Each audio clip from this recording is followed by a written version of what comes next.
Good day! I am Lucy J. Sedentario, Phys 2A, and together with my groupmates, we will present to you 5 locals and 5 international published research. First, let's go on with the international research. The research title of this study is Lipids in Marine Ecosystem. It is about knowing the importance of lipids to marine life. The author of this study is Christopher C. Parrish, and it is published on April 22, 2013. This study was conducted in St. John, Canada, and Memorial University of Newfoundland. The instrument that was used are tests like lipid analysis by sampling, optimization, and chemometric procedures. The researcher examined the overall characteristic of the lipids, including its advantages and disadvantages to the marine ecosystem. The DOI number of this study is written completely here. For me, the strong parts of this research is the methodology in which they have examined the characteristic of the lipids. They made sampling not just for the lipids but also for the seawater, and even used chemometric procedure. They used chroma-rod thin layer chromatography or TLC with flame ionization detection or FID for the quantitative analysis. Aside from that, in qualitative analysis, the researcher used the Latro-scan technique to evaluate the quality assurance standard or the QA. With this, I believe that this is the strong part of the study since this method can lead to effectiveness and reliability of the study. On the other hand, the researcher used both qualitative and quantitative analysis, and the weak part is that they do not include the correlation between the quality and quantity of lipids and the correlation to the quality and the quantity of the seawater. It could be to calculate the level of change in one variable due to the change in the other. This is to show if the seawater could change or affect the quality of or quantity of the lipids. Also, the researcher have mentioned the toxicity of some lipids to some marine organisms. But the weak part is that the researcher did not include the strong ways to avoid or to remedy the toxicity in order for us readers or for us fisheries students to be aware and to have knowledge about it. So that is the international research. Now let's go on with local research. The title of this study is Fatty Acid in 6 small pelagic fish species and their crustacean prey from Mindanao Sea, southern Philippines. The authors of this study are Efraim Bicoy Metelio and Ana Arlene Asperas Iya. This research was published on August 25, 2014, and they conduct the study by collecting samples from coastal marine waters of Dipolog City that is located in the southwestern part of Mindanao Sea. The instrument that was used are tests by collecting samples to be analyzed, and lipids were extracted from homogenized sample by a modified one-phase chloroform methanol water and followed by Bly and Dyer method. Furthermore, fatty acid composition was analyzed after saponification and esterification of an aliquot. The data of fatty acid concentration were computed through average standard deviation and analysis of similarity or the ANOSEM to test the significance of the variation in the structure of fatty acid profiles of the different species sample. Crustal Wallace-Each and Mann-Whitney U test were also used to test differences in fatty acid levels. The DOI number of this study is written completely here. The strong parts of the research was the methodology as well as the statistical tool in which they have analyzed the fatty acid composition and concentration by using the average standard deviation and analysis of similarity or the ANOSEM because they have tested the significance of the structure variation of the fatty acid of the different species sample. However, the weak part of the study I think is the sampling technique since they only have collected few samples, and I think they should have add more species for the reliability and the effectiveness of the result. But overall, this study is very awesome. Hi everyone! I will be the second reporter of the local and international research.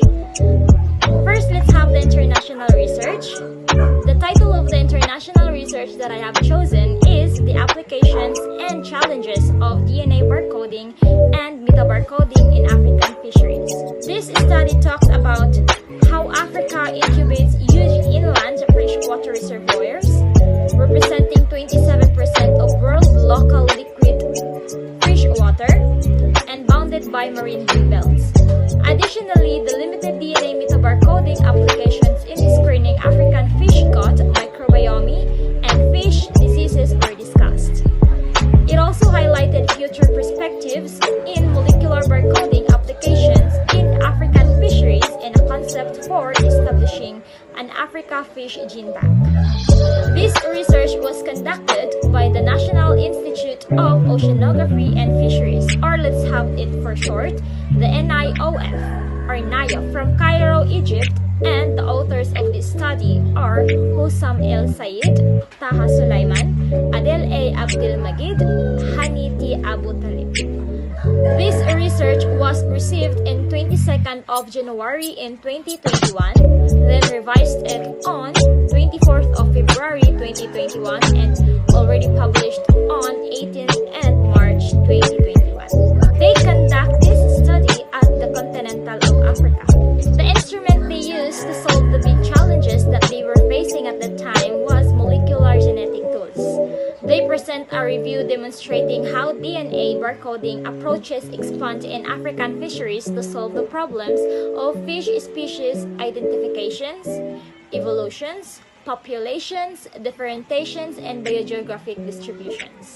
The DOI number of this research is written below.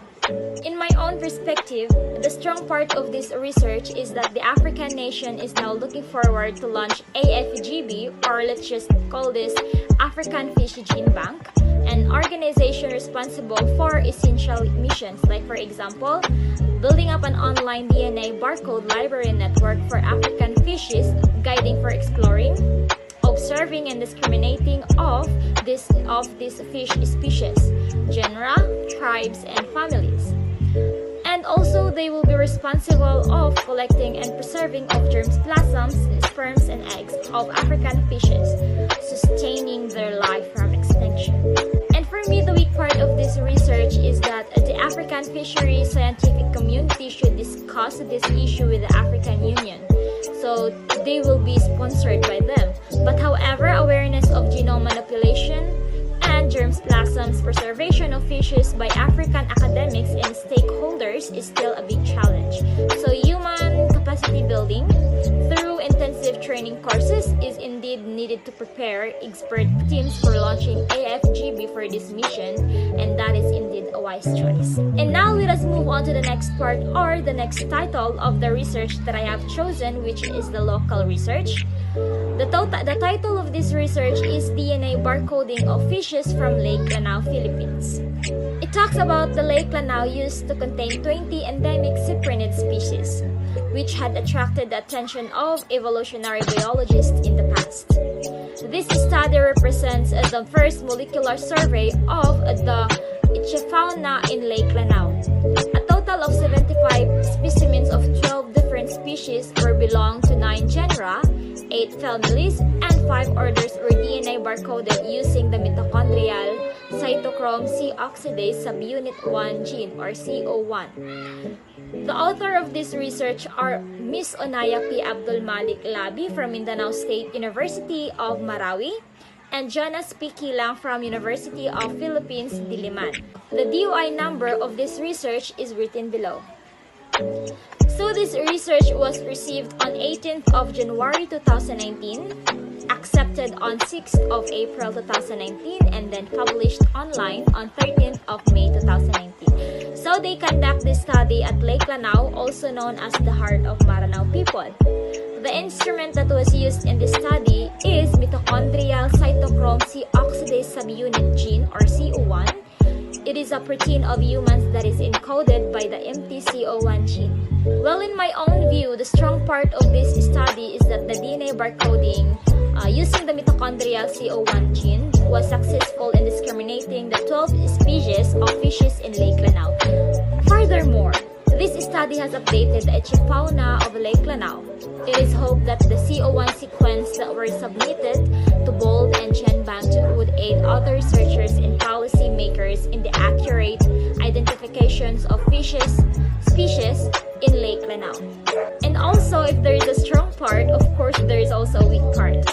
For me, it is that the Lake Lanao was reported to contain 20 endemic cyprinids, but in recent survey, there were only 2 species, and these are the tumba and lindog. So in this study, only 1 species was collected, and it is the tumba.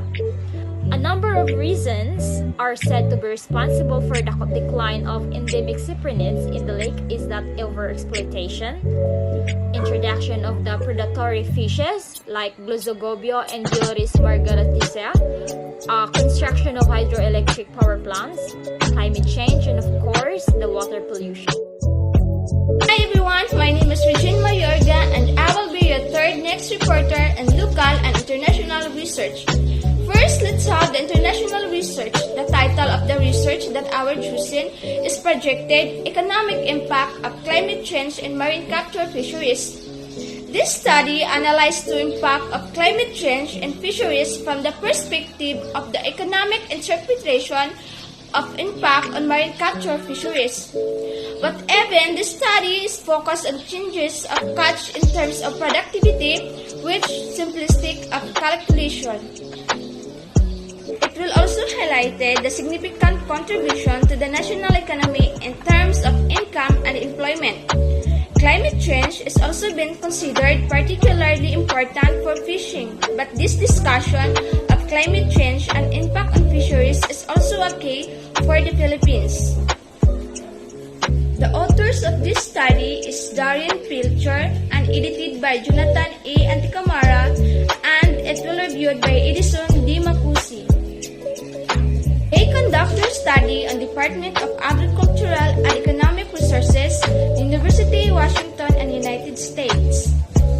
And the DOI is completely written here. Side with a combination of commodity use as follows.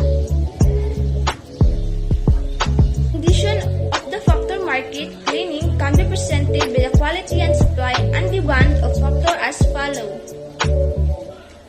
The baseline scenario depicts on how the economy of the Philippines might be expected to change if the condition related to climate change were not changed. For me, the strong side of this research is on the method, which is to develop and use the construction of model. In construction of model, they base their study on the supply and demand, which is good for the government and in the market.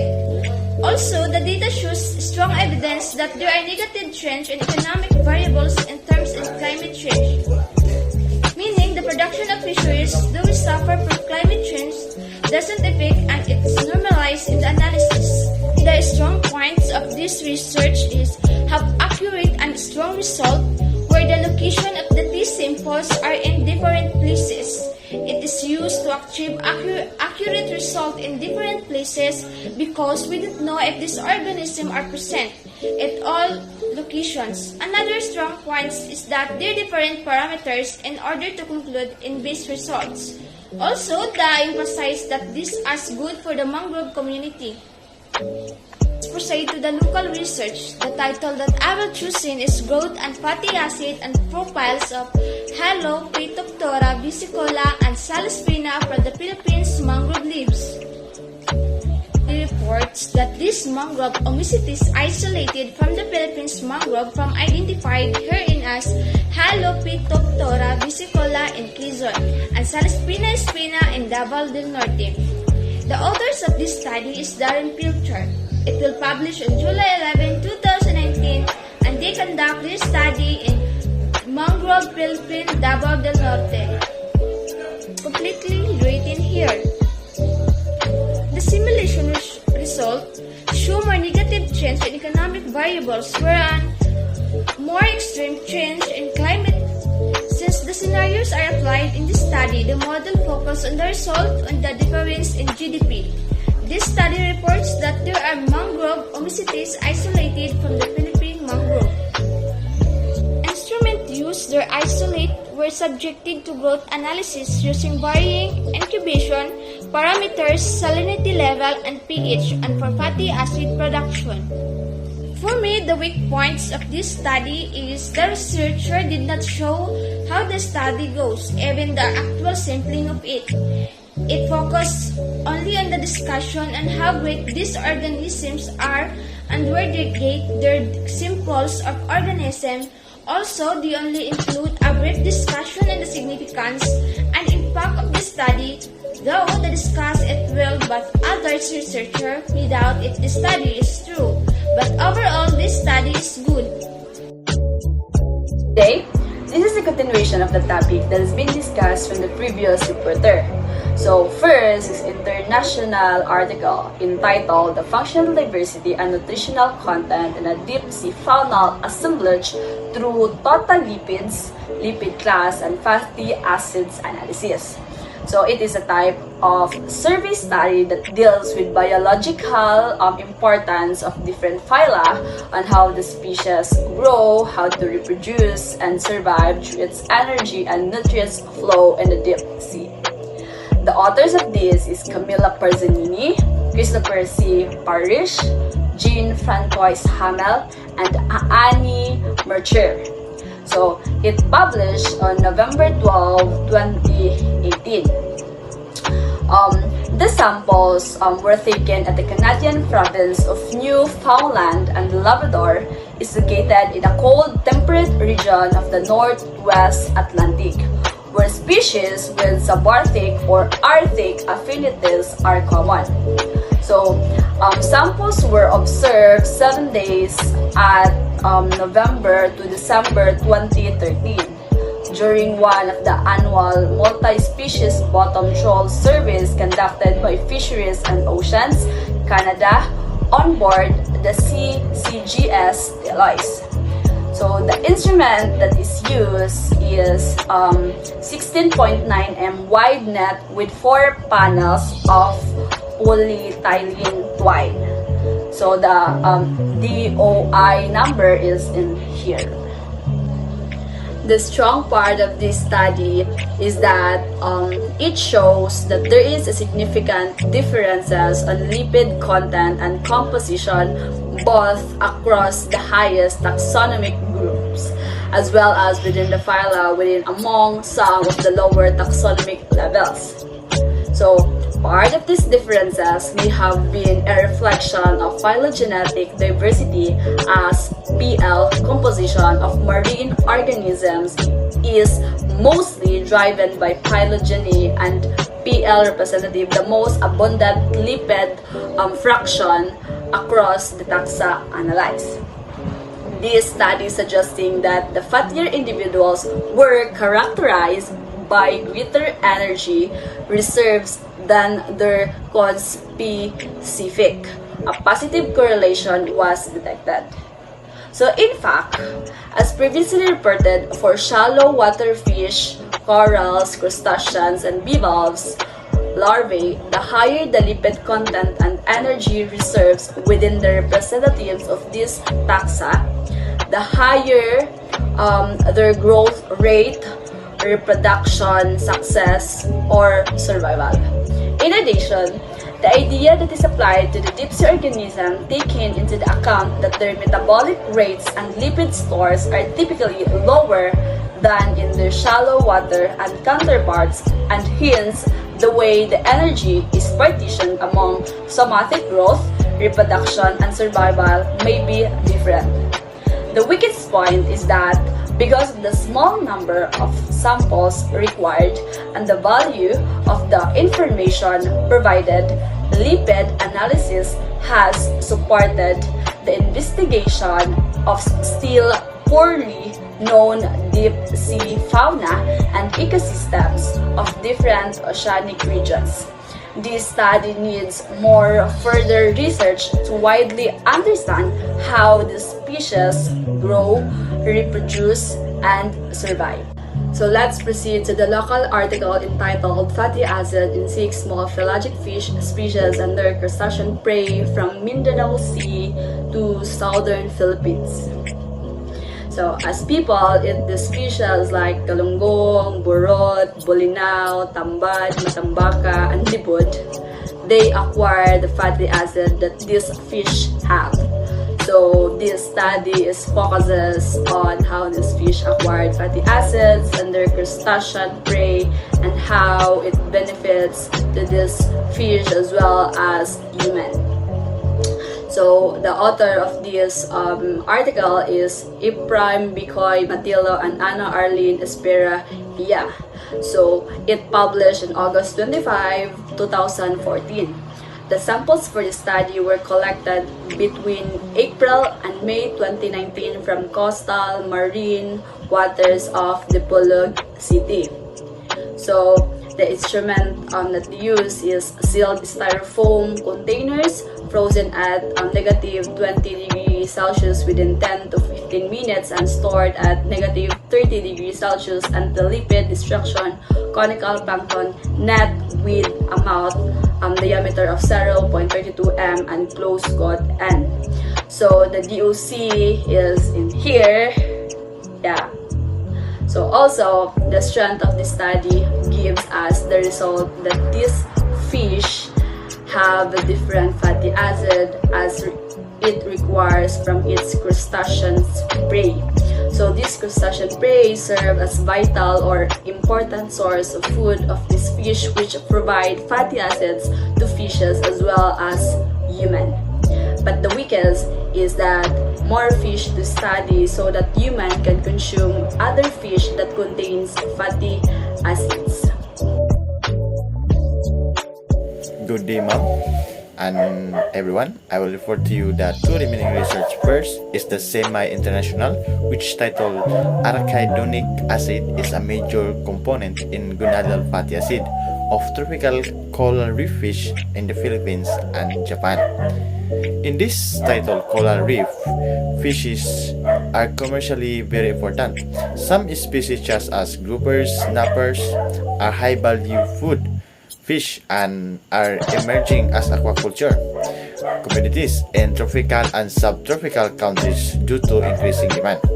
The aim of the present study was to investigate the characteristic of fatty acid, composition of gonads and wild coral reef fish from Philippine species and Japanese species waters, and especially attention was paid to ARA, DHA, and EPA levels under ratios. Gonadal fatty acid composition in fish is affected by various biotic and abiotic factors, diets, species, size, age, maturity, and temperature, season, and salinity, and etc. The author of this study are Arshav Soloma and Hiroshi Y. Ogata, a national research institution of aquaculture in Japan.